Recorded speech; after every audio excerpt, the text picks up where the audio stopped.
Going live, going live, going live. And I'm live. Hello, I'm Anawiltus, and today I am going to be talking about my opinion on the Iran issue and exactly the events that have been surrounding that. Now, of course, I will say that I initially planned to do this a few days back, but as time passed, I ended up not really getting into that, and the reason is that when I was looking at this, I was thinking maybe, just maybe, I should wait a bit and see if any more information comes out. And unfortunately, I didn't really see anything about this that really changed my opinion as time went by, even though more information went out and the whole response happened, and now people are talking about the plane and everything. But I don't really have anything that really changed my main opinion on this issue. And when this was happening on the Generational Gap Discord server, I put forward the point that this exact attack under international law would be considered a war crime because it occurred in neutral territory. Now, the point of saying that this is neutral territory, how can I determine, number one, that this is neutral territory, and number two, that this attack is not, let's say, in an imminent self-defense situation where even if it were neutral territory, if someone were, let's say, launching missiles at your country from a neutral territory, it would make sense to respond. So, on the question of the imminence of the attack, um, there still, as far as I'm aware anyway, is no evidence that Soleimani was himself personally going to be involved in any imminent attack. Now, what people have been saying in the news, they've been saying that, of course, he's a terrorist, he's organizing these people, he's going to be eventually involved in an attack somewhere, but from my perspective, that's the same as saying, well, we don't actually know whether or not there was anything immediately that was going to happen. Because the imminence of an attack, for example, the launch of the Iranian missiles, that's something where they knew there was an imminence, and therefore they managed to evacuate in time in order to ensure that there would be no casualties. So, however, with Soleimani, even the people that went to the special briefing haven't put forward an argument saying that this is indeed imminent, at least from a bipartisan position. Now, my personal position, I don't agree with all of the arguments that the Democrats are making, but I do have to agree and say that the attack is not justifiable, at least under international law. Now, obviously, let me be very clear here. Obviously, Soleimani was an enemy of the United States and was organizing militias that were carrying out attacks upon the United States of America, its property, its territories, and its people in various locations in the Middle East. So those things are true. Now, on the exact death count, people say 600.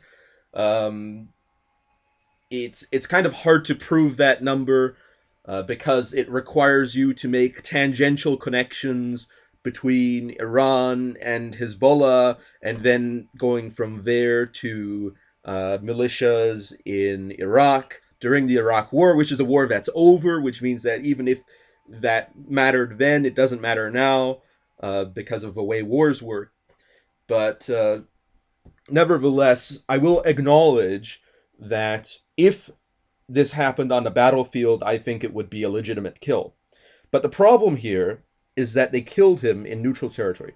So the neutrality of a territory is actually very easy to prove, because first of all, they were in an airport, so they weren't in a combat zone. Uh, and by not being in a combat zone, that immediately changes the dynamics slightly. In addition to that, the United States is not at war with Iraq and is also not officially at war with Iran. So that increases the neutrality of the situation.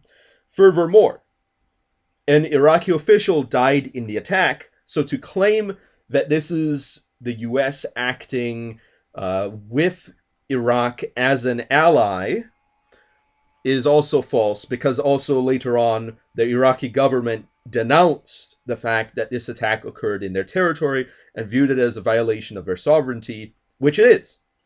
So, having established that there's no solid, conclusive evidence that Soleimani was personally going to be involved in any imminent attack, because if we knew the attack was imminent, wouldn't we have targeted the actual executors of the attack? Uh, unless you're saying that Soleimani himself would be involved in this, which is actually not as common as some people would think, especially nowadays with the division of labor. Many generals don't fight on the front lines.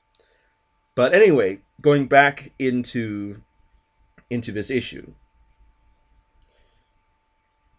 Soleimani was, of course, categorized as a terrorist. Now, the reason why I say categorized is because the United States, in who they call terrorists and who they do not call terrorists, the U.S. government uh, has always been very arbitrary, in the sense that they call people that are opposed to the United States terrorists, and other rebel and militant groups that the US is in favor of for various reasons they do not call terrorists. A big example here would be the Hong Kong protesters, some of which had begun to mass produce petroleum bombs, and the US has gone forward, and I've reported on this previously, the US has gone forward and Senator Marco Rubio has put forward a motion that people from Hong Kong be given visas even if they were involved in violent activity in Hong Kong, which is contrary to previous standards in which violent activity would actually make it less likely for you to get a visa rather than put you on the same level as people that were nonviolent. So in that way, the U.S. And also in other ways, the U.S. has been in some ways supporting unrest in Hong Kong. Additionally, there's a lot of hypocrisy actually, because the whole Syrian civil war, the war in Syria, under Operation Timber Sycamore, the U.S. was sending weapons to the rebels. Now, it is worth noting that this is most likely the reason why Ambassador Stevens was in Benghazi and was killed there. He was there as part of this operation or tangential to it, because Benghazi was one of the ports from which the weapons were being sent out and then shipped into the Middle East to then be moved into Syria and given to the rebels, who at the time or before this were not differentiated by the U.S. government into various groups, because the U.S. indeed did arm several radical Islamist groups, including the Islamic State, which later on the U.S. ended up categorizing as terrorists and ended up fighting once the Islamic State started getting out of hand. And there's other groups in Syria that are similar to that. So it is worth noting that the United States has been very inconsistent in who they will and will not categorize as terrorists. So I don't really take that very seriously, who the US categorizes as terrorists. I think it's better to actually go into a more objective measure and saying, what are they doing? Are they violent extremists? Are they attacking countries? Are they carrying out attacks? And be more objective like that. But even under those standards, Soleimani still would have been justifiable to kill in the war zone. But killing him in neutral territory is problematic for a number of reasons. First of all, it is a violation of treaties that the United States has entered into in regards to international law. Now, you might say you don't like international law, and I agree to some point. I don't like several laws of war that are part of the corpus of international law. I think many of them are very restrictive. However, this is one of those things that we have to recognize. This is, by extension of the U.S.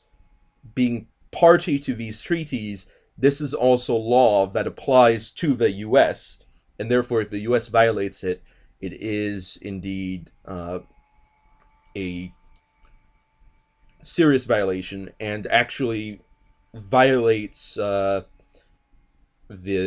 take care clause in the U.S. Constitution, as it would be considered an act of Congress by Congress approving of it in these treaties. So, in that way, that is something that they could pin on the president to remove him from office, but they're not going to. And the reason they're not going to is because it would require them to throw every single Democratic president for the past 100 years under the bus, and also half of the Republicans, well, perhaps more than half, under the bus as well, and therefore alienate yourself from all centers of political power by throwing under the bus all these presidents. And unfortunately, this means that this problem is going to continue. That the United States has repeatedly shown for the past 100 years and more that even though it is willing to enter treaties and to openly say that they respect sovereignty, they respect democracy, they respect autonomy of other countries, that even though they say all these things, their behavior has clearly shown repeatedly otherwise. A big example concerning Iran, in fact, although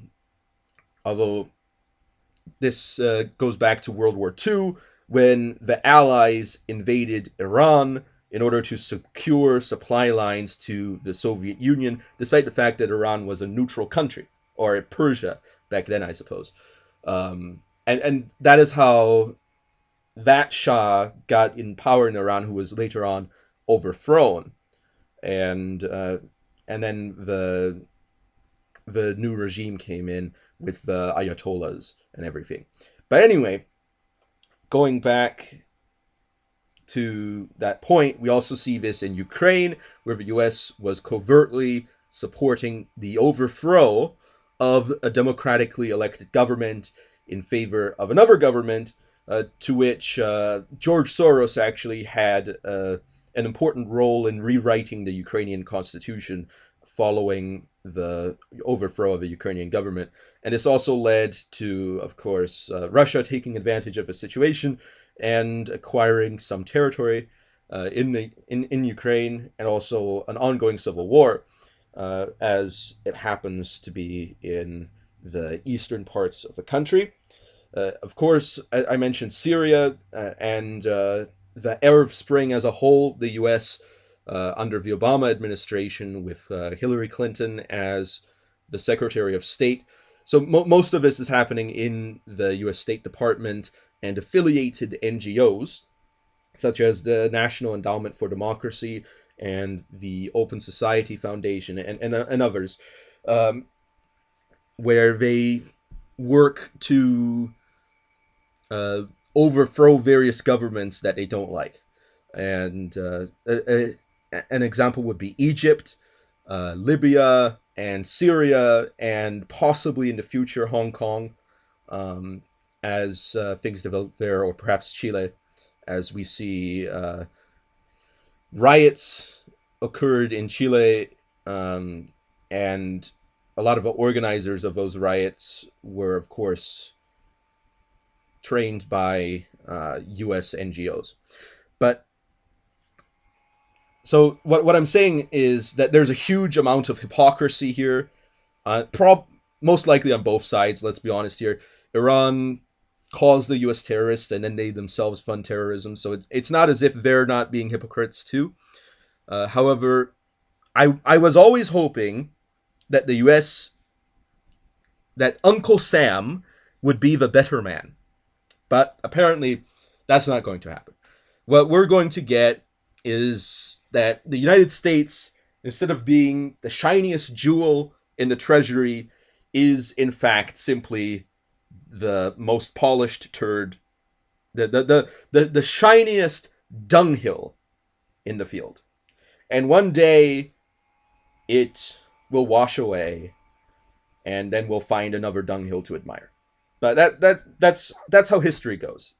People like to have a romanticized view of their countries, um, looking at it as perhaps the best there's ever been, and eventually we know that there's always going to be some corruption somewhere, and eventually it's going to fall. So I was hoping that Donald Trump was going to be the better man and perhaps be an actual law and order president, but he apparently isn't going to do that. He's going to continue the same policies as I guess, how far back do you want to go? You could say Truman. Um, he went to Korea without getting a formal declaration of war, but you could go back further if you wanted to. But there you go. So there's always going to be some problem here. Okay. So let me see. McInsane, I'm reading the comments here. McInsane was the biggest supporter of the moderate rebels. I think that's referring to McCain. And yes, he very openly went on the media and was saying that. Mafia government, the Germans in World War II called the American soldiers gangsters. I haven't heard that. I don't know why, but Iran stands on the higher moral ground. They fund radical groups to counter the mafia moves of the U.S. government. We were brainwashed in school to think the U.S. government is the good country. It never has been. Well, I will say that I definitely prefer the U.S. over Iran and very many other countries. Uh, I think it is indeed better in many ways than other countries. However, a lot of people in the U.S. need to realize that even though your country might be better in many ways, that doesn't mean that you shouldn't be introspective, and you shouldn't be trying to root out corruption, drain the swamp, as it is called. But did anybody really expect Donald Trump to drain the swamp? I certainly didn't. I knew he was a neocon. I knew that he he liked to talk the big game, but if you actually take a look at his statements, you can probably find that he's flip flopped on every single issue. Um, but there you go. It's a big problem. Now, I think the only thing that actually is going to solve this, uh, or at least solve this without going into a huge war of a collapse of a country, which normally happens to countries eventually. It's going to happen to the U.S. eventually.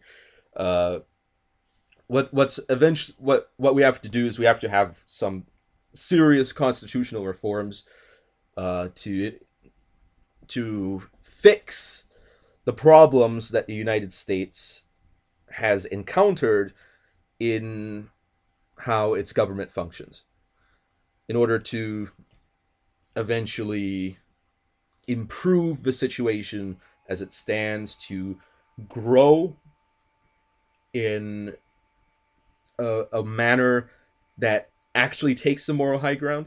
Because I always say I'm always going to try to take the moral high ground whenever possible.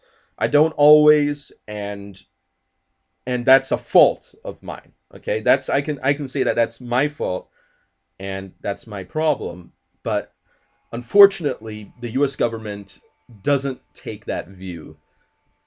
Um, but yeah, I do think that if the United States actually wants to directly oppose Iran, instead of playing around with sanctions, instead of playing around killing their leaders, they should actually declare war if they want to actually deal with this. Because Iran, in their government, they openly say that they want to destroy America. So there's a clear intent that the United States could actually have a legitimate reason to declare war.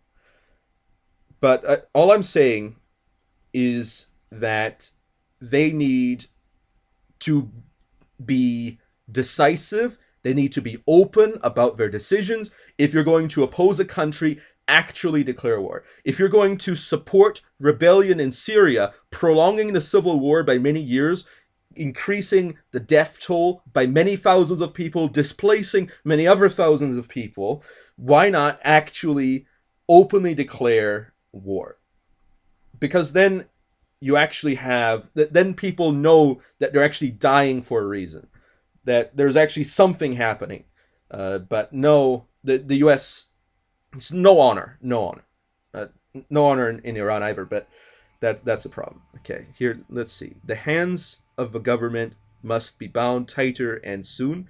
The move to limit the War Powers Act is a start. That's exactly it. And I agree with Rand Paul on this issue that it is Congress that needs to be able to do this. It's not the president. The president is there to faithfully execute the laws of Congress and to ensure that the implementation of a law goes smoothly. He's not there to decide his own policies and to intervene except for in extreme emergencies where Congress can't act fast enough. Okay, the US does not openly declare war with Iran because the US has no legitimate reason. Iran does. The US has openly meddled with that country since the 50s. Well, I would say when Iran says that they're going to destroy the US, I take that as an intent that could be used to justify a declaration of war because it's an open declaration of intent. But I do agree that the U.S. has done Iran dirty in many ways. But I think that the U.S. should stop all of its covert intelligence tactics, which are, let's be honest, if you want to take the moral high ground, why don't you stop Why don't you stop telling Americans to lie to other people? Because that's essentially what's happening in the intelligence fields. The U.S. is going around and not respecting the sovereignty of any country, even our allies. We hear under the Obama administration there was wiretapping on, I think it was the German government, which is an ally of the U.S. So it really shows a lack of trust, a lack of respect, a lack of honor there. But I think that actions that countries take should be very open and very clear. In other words, if you're going to take over a territory, don't put in proxies, actually conquer it. If you're going to fight someone, don't go around shimmying about in secret and actually declare war. I think that would resolve a lot more issues in at least when it concerns the moral integrity of a country. The U.S. has surrounded Iran with bases and its navy. What has Iran surrounded the U.S. with? The U.S. repeatedly placed sanctions and used the international banking system against Iran. And Iran, well, again, as I'm saying, Iran wants to destroy the U.S. They've openly said that. They haven't. So I think that's justifiable.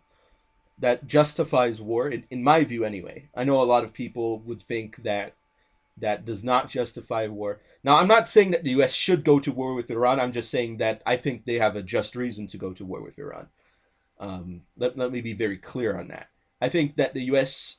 should be very decisive on whether or not they're going to oppose a country. If the U.S. is going to covertly oppose a country, they should first declare war, is what I'm saying.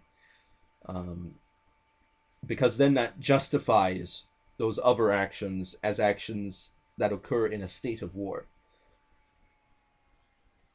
I just want things to be very clean cut and very clear. I don't think that the U.S. is in many ways the best on all these issues, but I do think that the U.S. can get better, and I hope it certainly does. Although I know that eventually things aren't going to get better at some point, and then things will collapse, as it happens with all countries. There's a bit of a sort of lifespan that countries have, and the U.S. is getting close to the end of its lifespan. So what's going to happen eventually, not too soon, but soon enough, what's going to happen is that the U.S. is going to enter into either into a major crisis where it will either be destroyed or it will be uh, replaced with a new country that that will move on. So you see this throughout history with what's happened with various countries. Um, all because Israel got its feelings hurt by the former president of Iran who said that the state of Israel had no right to exist. Now I agree in some respects because I'm an anti I'm an anti let me clarify this instead of saying what I was about to say. I am a I believe that there should be jurisdiction states as opposed to nation states. That's my view. I view the status quo as being morally superior to engaging in revolution. So in that sense, states are established by the authority of their government in its territory, therefore a jurisdiction state, as opposed to a state laying claim to a particular people, which is a nation state, which is what Israel is. So in that sense, I am an anti-Zionist, which is now, according to Donald Trump, that makes me an anti-Semite, and I say that it doesn't, because what I'm saying is that the law of return is racist. It is. It simply is, and I don't approve of that. Um, the U.S. consistently sends the Navy into Iranian waters to intimidate them. Yes, I don't think that's justifiable either. Iran has never sent ships over here. The best solution is for the U.S. to leave them alone. That's exactly it. I want the U.S. to either get out or get in. Make up your mind. Stop doing secret ops. Stop lying to people. Just make up your mind. Go to war or get out. That's my opinion. So,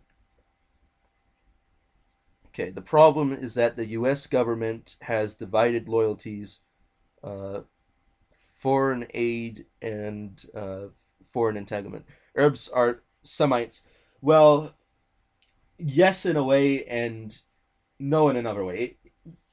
When people say anti-Semitic, the semantic domain for the term anti-Semitic is primarily limited to Jews.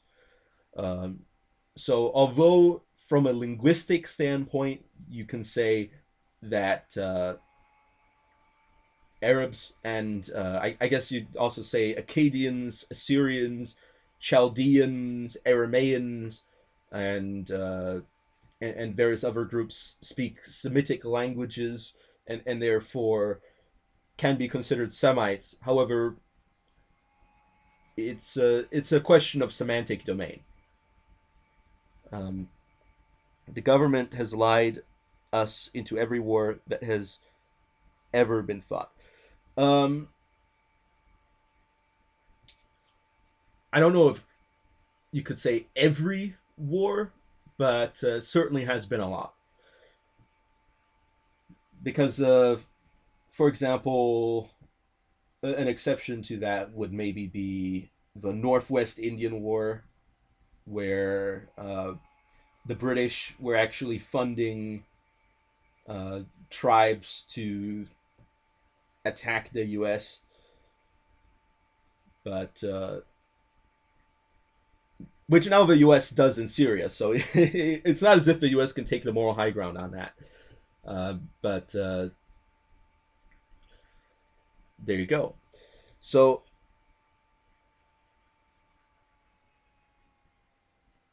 I will say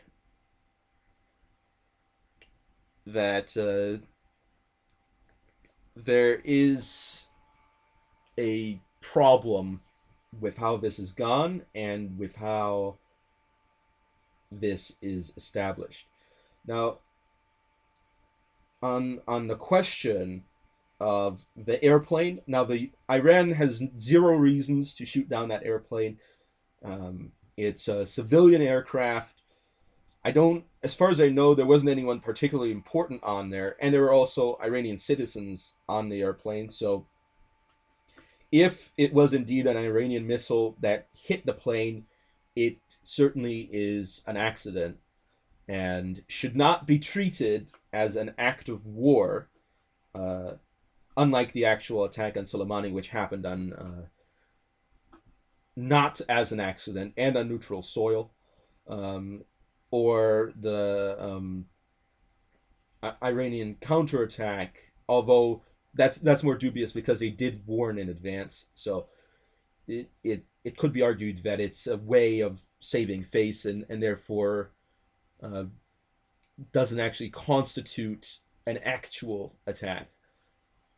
Um, so as has been discovered and as is widely known now that it wasn't actually an actual counterattack. So there you go.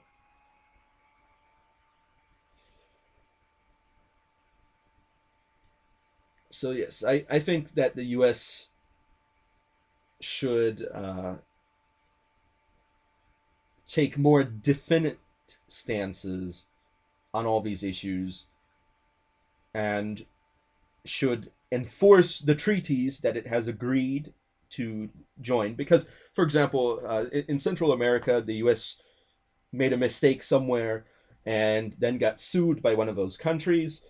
And the U.S. initially agreed to the international arbitration, but then once the trial turned against them, the U.S. decided to withdraw from the arbitration, which the U.S. had initially agreed to join. And of course, because all the international courts and everything um, are reliant upon the U.S. in order to have any power at all, it meant that there wasn't anything they could do. And even though they did put through and ask the U.S. to pay reparations, the U.S. did not. So there you go, sovereignty there. News reports late last night claimed that Iran admitted to accidentally shooting it down. Okay, yeah, as is expected, because it certainly has to be an accident, because uh, otherwise it wouldn't make any sense at all, unless it was a missile from another country. But if the Iranians admit that they shot the missile, then I guess that's that's the case closed. But here's the problem that I have with this whole issue. The problem that I have with this whole issue is I was watching Fox News, okay, and I saw that everybody on Fox News was in full party propaganda mode. So whenever they got the token Democrat on, whoever it was, and the Democrat was making perhaps a few silly arguments, but also some legitimate questions as to can you prove that this is actually imminent? Because no one's come forward with any actual evidence that this is an imminent threat. Once once that person said that, then people said, "Oh, you're saying that if we found out that there was a terrorist that you could hit, that you wouldn't take the shot, you wouldn't take the shot," and which is entirely not the argument that the person was making. The argument was whether it was justifiable to kill this person, and not only to kill this person, but to kill this person in the location that this person was being killed. Now, as much as the Democrats have in recent years um, developed into some very silly policies, such as not having borders and and related issues to that, and uncontrolled immigration and things like that, they do have a bit of a point. And of course, however, in the political sense, they're ultimately not going to pursue this because it would require them to admit that Hillary Clinton was wrong, that Obama was wrong, that uh, Bill Clinton was wrong back then, and etc. Going back over 100 years, perhaps all the way back to Woodrow Wilson and perhaps even earlier. Uh, that all these people actually did things that were unjustifiable, and that's the huge problem. The powers of a president have grown out of control in a way, out of what they should be, out of what historically they were originally intended to be, to the point that now, in order to actually fix this, Donald Trump or any other president would have to essentially denounce all former living presidents and denounce this the members of his own party that supported all these previous presidents. In essence, that would have to happen. But to do that would be such a political 180 that unfortunately it doesn't seem like it's going to happen soon. Um, and there were, of course, in the 2016 election cycle, there were some more libertarian leaning candidates among the Republicans. You had Ted Cruz and Rand Paul. However, ultimately, the neocons won with Donald Trump, so that ended up pushing the political discourse. And I saw this in the midterm election that came afterwards. It's that all the Republican candidates were defining their positions in relation to Donald Trump. They're saying, I support Trump on this, I support Trump on that. And then when they were criticizing their opponents, they were saying, this person isn't with Trump on this issue. And I'm thinking, you're your own politician. I'm trying to elect people here who actually have a backbone, who actually hold principles, who will actually serve my particular interests. And what you're saying is that you're simply going to fall in line. What's the point of having a decentralized system of government at all if you're simply going to fall in line with the president? What is the actual point? And there is no point. The party atmosphere of both the Republicans and the Democrats has become so completely toxic that it's going to be a huge problem going forward. So let me check. The U.S. government insisted that Iran should continue to follow the NPT, even though the Iranians had overthrown the U.S. puppet government, the Shah, who signed the agreement. That's always a big problem when it concerns things like that, previous treaties and national debt, as to who assumes this. That's a very complex issue that I'm not going to get into right now. Um, when the colonies left England, they were no longer legally bound to the agreements that England signed. They negotiated their own treaties with the Indians, which the U.S. frequently did not honor. And that's also a problem. So I'm not saying that the U.S. is in the right. I'm not saying that at all.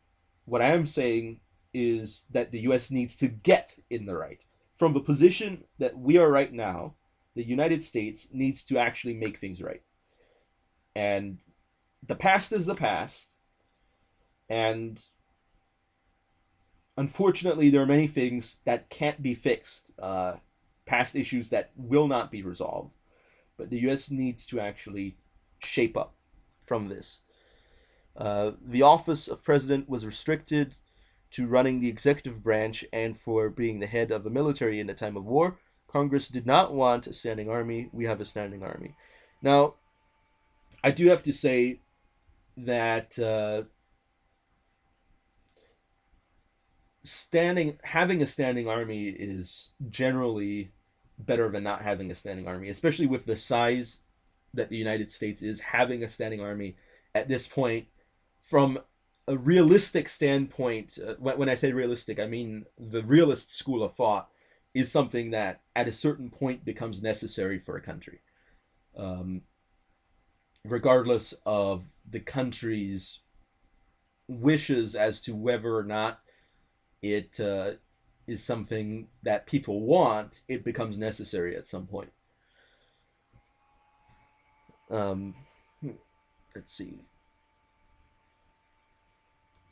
After the wars with the Indians subsided, the military, except for the Navy, was supposed to have been disbanded. Now, so what happened is that this didn't actually work very well.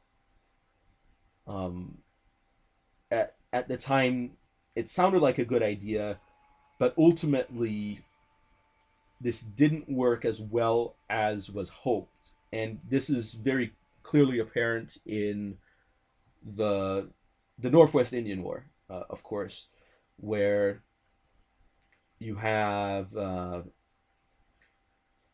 Legion of the United States being established because the militias aren't enough, and ultimately after that, you have this understanding that to have a professional military that is people that are specifically specialized to go to war is better than not having them, especially if you're being attacked.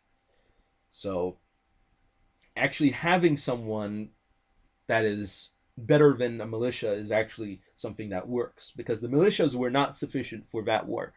And that wasn't even a war against a major power. That was a war against some tribal confederations. There is a continual need to invent new wars to keep the military full time, especially since World War II. Now, I do agree that in times of peace, the United States should have a reduced size of a military. They shouldn't be accepting large numbers of people to get into the military in times of peace. I do agree that the US should have a reduced size of military in times of peace. However, I do have to say that it is good to have at least a enough soldiers to ensure that if your country is attacked by its major rivals, that it can defend itself while you're getting new recruits, and also to have a large amount of equipment stockpiled for any such wars. And we see that this is highly effective in the Roman Empire and also in the Tiwantinsuyu, uh, as that was a very effective uh, method that they had. Now, of course, the Tiwantinsuyu always went to war as well, but presumably for different reasons. Militaries are enough if a country is not engaged in the business of intimidating other countries. Militia, no, that's actually not true. Um, the and as I would say, the perfect example is the Northwest Indian War, which did show the U.S. that their militias were not enough.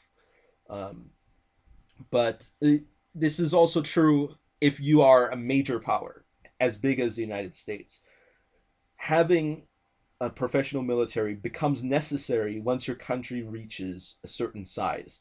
Once your country becomes that world power that other countries compare themselves to, you actually need to have a military.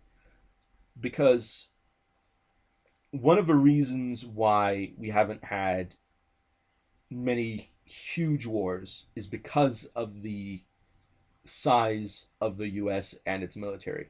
It's actually a very huge deterrent. Militias work colonies staved off the British long enough to raise full time armies to engage the crown. Well, they did, but here's a big difference. A big difference is that militias are you going to give the militias WMDs? That's the big question here, because somebody has got to have the WMDs, and if it's not the militias, then who's it going to be? Um, because that that's always the big question as to um, how far the Second Amendment goes, because there's bans on people owning various explosive weapons and various other types of weapons and various types of military equipment, and of course WMDs.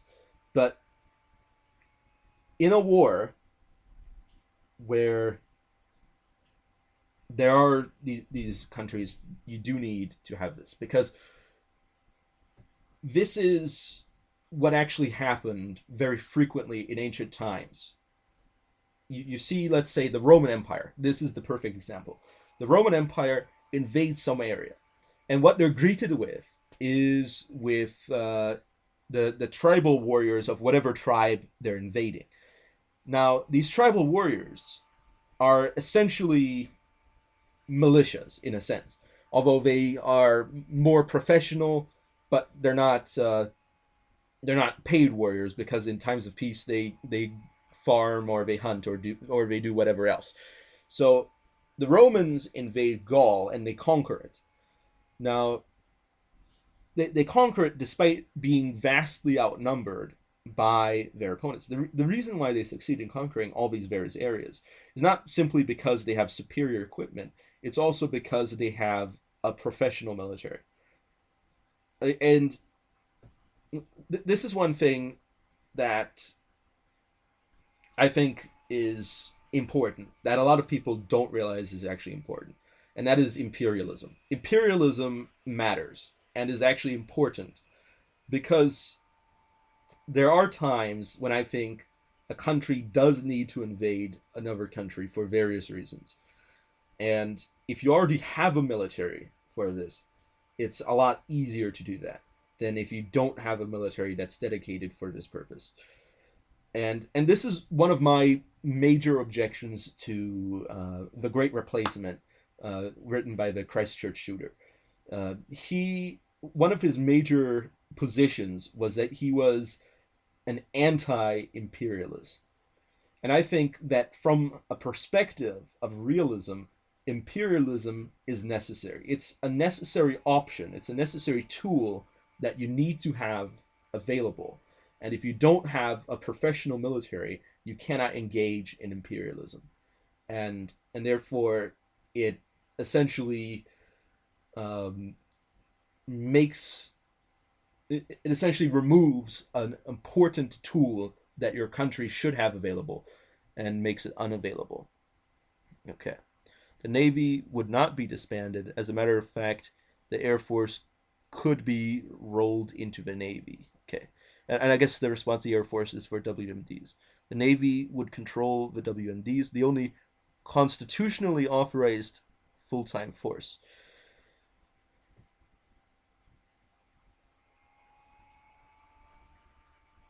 Now, this brings in a big question, the question of realistic necessities versus constitutional limitations. And I think this is a big problem because the U.S. Constitution, as I see it, is insufficient. It needs a big rewrite, which is why I developed my own political ideology, specifically because I saw the shortcomings, in my view, of how the Constitution runs the U.S. government. And the reason why I say that the U.S. Constitution is insufficient is because all these complaints can be made against the U.S. It clearly proves that there is some problem that the U.S. Constitution has been unable to solve. And I am a constitutionalist in the sense that I say that fixing the Constitution is what is going to save this country. As the Roman Empire collapsed, one of the big reasons that the Roman Empire collapsed, bigger than barbarian invasion, bigger than internal decadence and cultural change within the empire, I think the biggest reason that the Roman Empire collapsed is their lack of constitutional reform. Because what they had was the 12 tables from way back when, and after that, they sort of changed things ad hoc as time passed.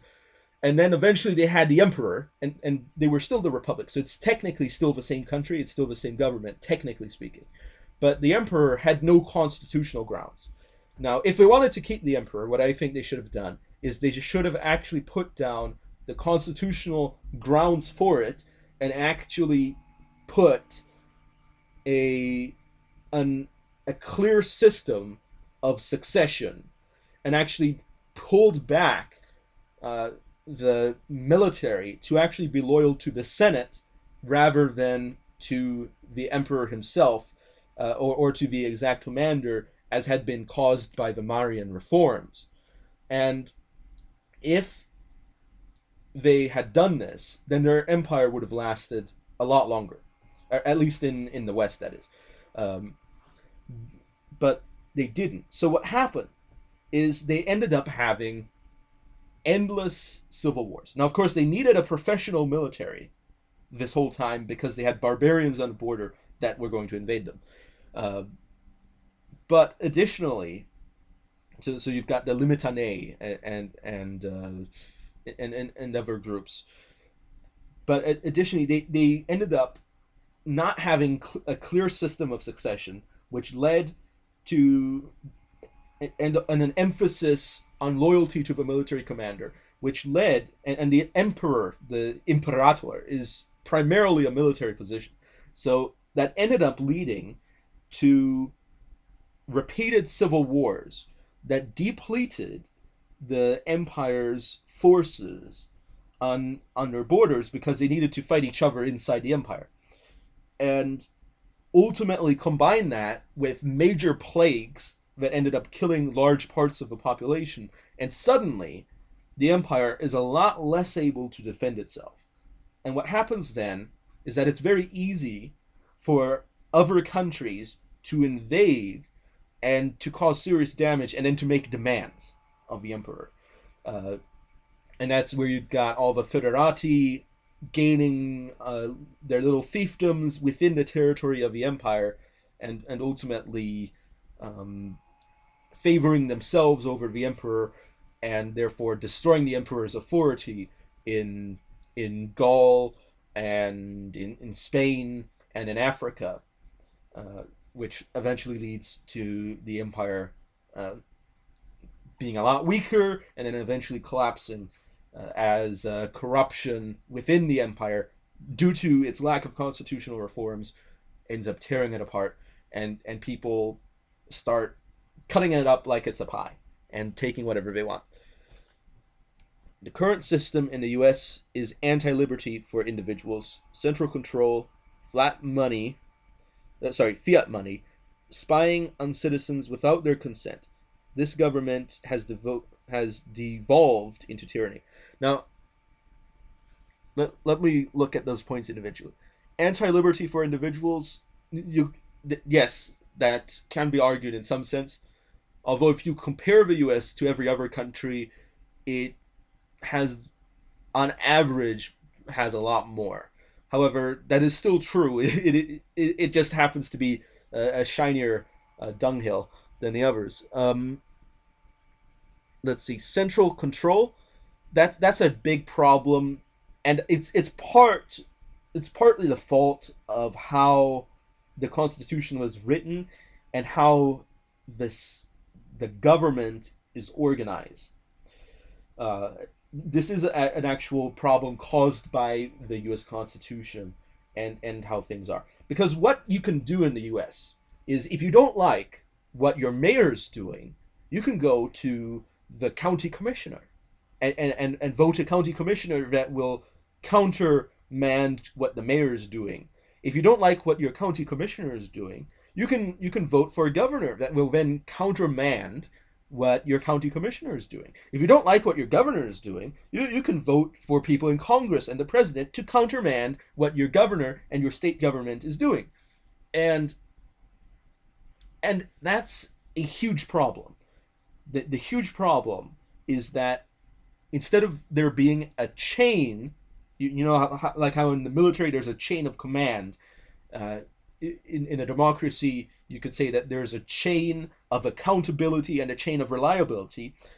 That doesn't actually exist. What you have is you can simply go to the top level and ask them to centralize something, and that's what people do all the time. And however, if you could only vote for your most local government and then they voted for those above them, etc., what would happen is that everybody wants more power, but if having more power means taking away from power from people below you, those people want their power, so they're not going to let you to do that. They're not going to let you do that. So that actually prevents a force for centralization and has an impact for decentralization. Uh, let's see. Fiat money. I actually think fiat money. This is a controversial opinion, but I am a monetarist, so I'm not in favor of infinite inflation rates, so it's not a problem from my position because I'm a monetarist. But I actually think fiat is actually superior to having money backed by commodities. And the reason I say that is because uh, this exact the problem of having money backed with commodities hit Spain very hard in the colonial era. When Spain suddenly had a lot more gold and silver, they suddenly realized that their currency was entering into a massive inflation curve, and that seriously hurt the Spanish economy, um, because they had so much gold that their currency got inflated to the sky, and that ultimately destroyed the purchasing power of the average person and seriously hurt their economy.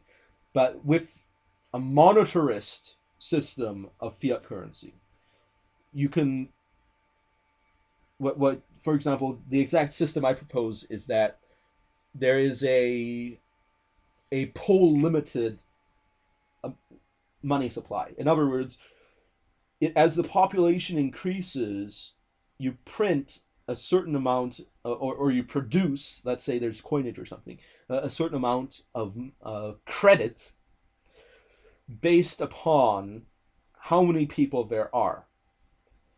And when the population plateaus or decreases, you simply stop making money. And then you enter into a deflation curve, which increases the purchasing power of people, increasing their ability to then support families, etc. But in this system, if the economy grows, then you enter into a deflation, which increases purchasing power, which can also increase economic growth, while it doesn't encourage investment as much as it would in the US, where if you have cash, your cash is devaluing by the minute, so you have to invest it, or otherwise you're just losing money. Uh, it keeps a stability, which actually means that you don't have to worry about having to put your money in the bank or having to put your money in stocks or having to put your money in bonds like you have to in the US economy, where if you're where even in a normal bank account under common interest rates, The interest rate is probably lower than the inflation rate, which means that even in your regular bank account, even if you're nominally making money from your interest rate, you're actually losing money because of the inflation rate. So that's actually not very good. So when people like Dave Ramsey say, put your money in a savings account at an early age, and at the end you'll get you'll have a millions of dollars when you're an old man. That's actually not, well, that is true per se, that you'll nominally have millions of dollars, but by the time you're an old man and you get to that point, how much is $1 million worth? The answer is nothing. So you, even if you don't add money to it, you'll have, it'll actually, let's say you put in $100 and you end up with a million. That $1 million that you have at the end has less purchasing power than $100 has for you right now. So it essentially means you either have to invest in land, in having a business, in stocks and bonds, or become a banker or something, uh, or or saving money is actually pointless. Well, it still has a point in the sense that you'll still have money, and it's still setting aside money that you could have spent today.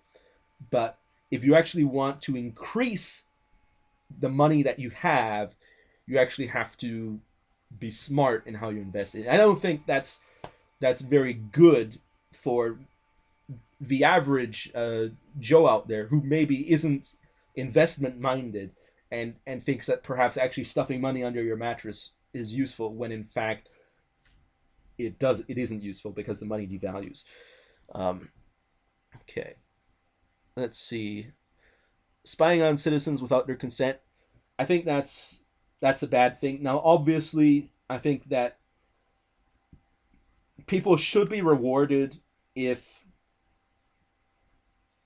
if they report that there is a crime in progress, that someone's planning to bomb someplace, and okay, not simply for reporting that, of course, but if it's actually proven thereafter, there should be a reward. So in other words, I think report there's nothing wrong with reporting crimes.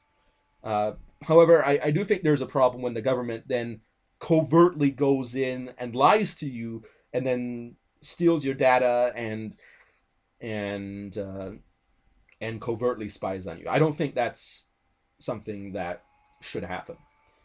So I'm not in favor of that. I am in favor of reporting, of police presence, of things like that, but not in favor of actually going in and spying on people. Um, this government has devolved into a tyranny. It all depends on how you define tyranny. Uh, because Donald Trump still has a reasonable amount of approval rating, so I don't know. It all depends on how you define tyranny. That's a huge issue. What is a tyrant? That's a very philosophical question, one that I think is actually very difficult to answer. The Spanish flu during World War I greatly weakened the U.S. military, but it also affected countries around the world. That is true, and it affected other countries a lot more than it affected U.S. I think it was a lot more heavy hitting in Europe, for example, than it was in North America, and that, of course, actually helped push the balance of power in the U.S.'s favor, and also the fact that the U.S. The soldiers that died in the trenches, the U.S. got into the war later than other countries, so obviously they had less uh, less time in which soldiers were in that unhealthy location, the trench where everybody's huddled up and coughing on each other, and the water that is filling the trenches from the rain is carrying various diseases. You've got cholera, Spanish flu, etc. So there's less exposure to that. Living honestly is a huge problem with the moral character of this country. That is a problem. I want to live in a world where racists, actual racists, and I'm not a racist. Let me be very, very clear on this. I'm not a racist, but where racists can go out and be honest about their racism. I think that should be allowable. I think it shouldn't be a situation where people then say, no, you can't say that. I don't think that's the appropriate response. The appropriate response that people should have is either I agree or I disagree. That's the appropriate response. I agree, I disagree. If you're going to discriminate against me, I'm not going to come to your shop or something like that. Those are all things where people are doing freely, but it shouldn't be something where where someone says you should shut up. You should the government should come in and take away your ability to express your honest opinion. Now, obviously, if someone's advocating for rebellion and inciting violence and conspiring to commit crimes and making threats, then that's obviously things that the government has to respond to. But when someone's simply saying that he disapproves of a certain group for certain reasons, I think that should be allowable. Now, what I think should happen is that things should be decentralized to the local level, that is, each town, that each town should be able to decide its own social and economic policies. Because I think putting it on the state level is still too centralized, especially if you consider population growth, that where what the founding fathers considered the state level relatively decentralized in their own time, but ultimately that's no longer true if you consider it from a perspective of population. But if you do this on each town, or if a town's big, you can divide it into districts, etc. I've got whole theories about how exactly this would work on my channel. Then what people can do is they can live honestly in a community of like-minded individuals. And what happens then is that you actually see these different communities. They're all in the same country, so they're all interacting under the same general protections at the top. A few general protections to make sure people don't go out and kill each other, rape each other, assault each other, steal from each other, commit vandalism and things like that. So, but you see, certain communities might be more communalistic. Certain communities might be more libertarian-minded, and there'll be all sorts of different ideologies that are expressed at the local level. And you can actually see various communities prosper and various communities fail. And you can see this happening in every generation, because as those communities that fail disband, then the future generation comes up that has not seen that, and they'll try it and they'll fail, and then everybody will have learned a lesson.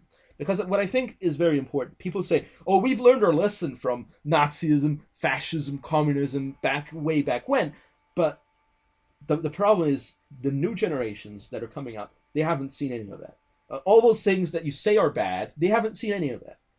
So what I say is they should be allowed to prove to themselves whether these things are wrong in a limited environment, of course, so that this isn't a global problem or a national problem, but something that's very local. And then people should also, on a local level, be allowed to refuse entry of other people into their communities if they don't think that those people would be beneficial to their communities. Because what's happening is people in Texas complain because there's a lot of people leaving California, and a lot of them are moving to Texas. And people in Texas complain that these people from California are coming over and they're changing the culture and the political orientation of Texas.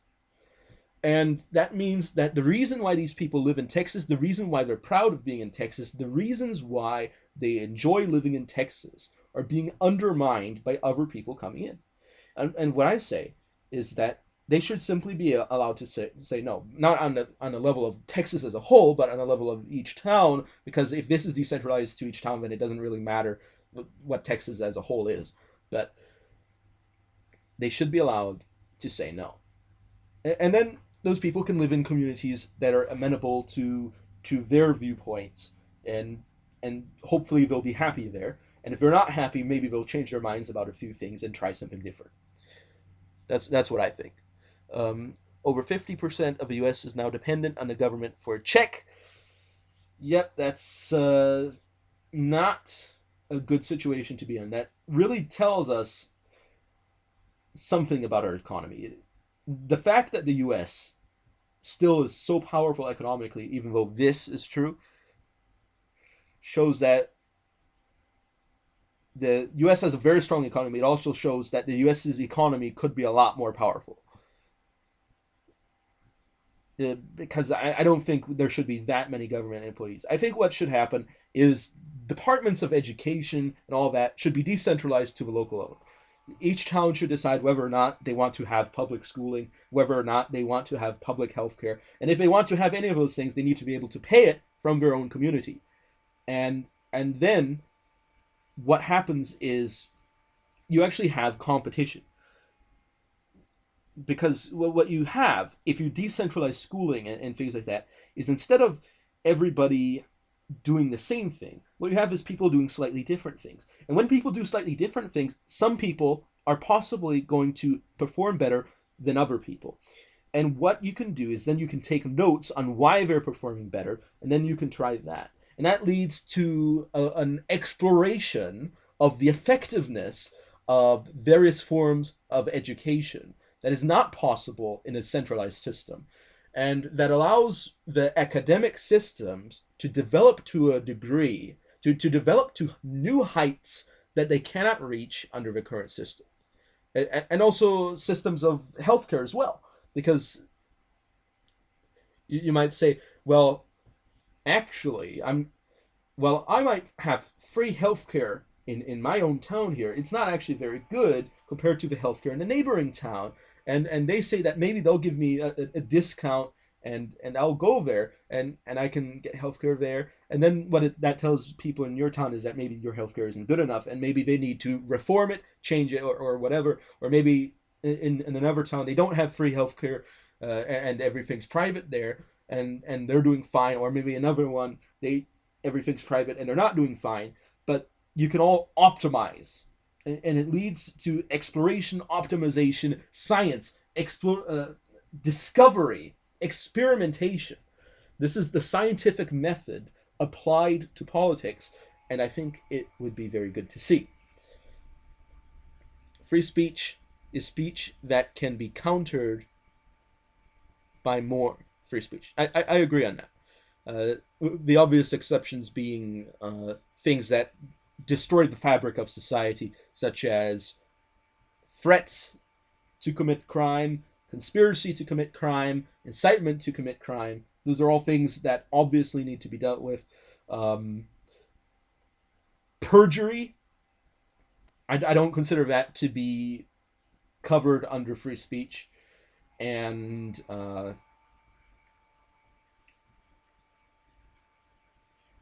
you could say sedition, but it's actually very slippery on how you would define sedition.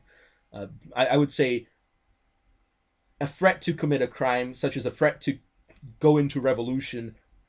That's how you could define a form of sedition, but it's actually very complicated.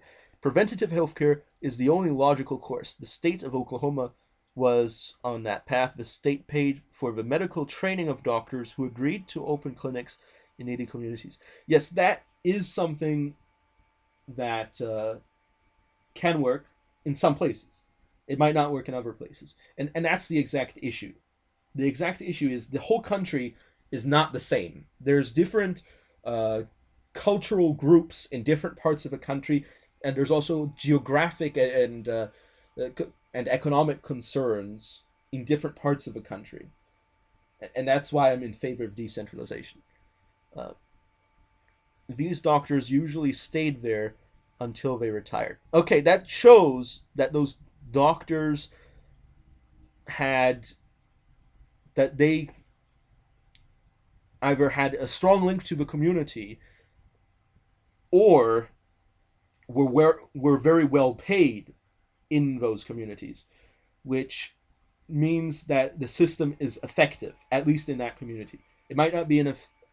And I'm saying the reason why I'm saying it might not be effective everywhere is because everywhere is different, and so it might be effective, it might not be, and it would be good to experiment on that. But I don't think an experiment should be something that should be done with millions upon millions of people, but should instead be done with maybe a few thousand people at their consent, as I would define it. So anyway, I think I'm going to stop here since I've actually ended the actual titled portion here a long time ago, and I've been sort of interacting with comments and talking about other aspects of politics. So I think this is the point where I'll end. If anybody wants to contact me for various reasons, after this video is done, you can use just the regular comments section to do that.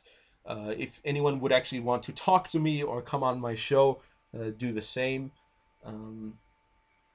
If you have questions, feel free to ask them. So anyway, thank you all for watching, and I'll be seeing you all next time. And Awultus over and out.